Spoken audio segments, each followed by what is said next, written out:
Lähdin paholaisen kanssa käymään kauppaa sielustain, mut ruhtinas tuo sarvipäinen alkoi nauraa vain. Nyt poika kauppaa omaisuutta mulle kuuluvaa, en maksa sellaisesta minkä ilmaiseksi saan. Tues piru, mulla ehdotus on, Käyhän asiaan.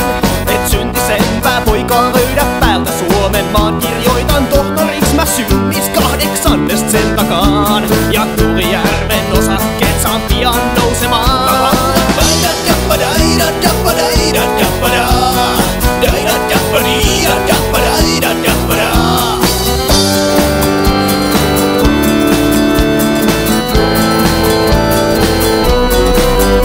Voi taivas sentään poika jauhaa täyttä potaskaa, mut toisaalta pörssikurssit helvetin on päässeet laskemaan.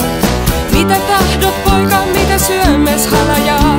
Vainos verran kultaa, mainetta vai kunniaa? En mä muuta pyydä kuin että mä narris olla saan. Punaviinipullon sekä kielet kitaraan. Näin julistaa voin mustaa evankeliumia. Soittain laulain kulkein nautintoa ilosanomaa.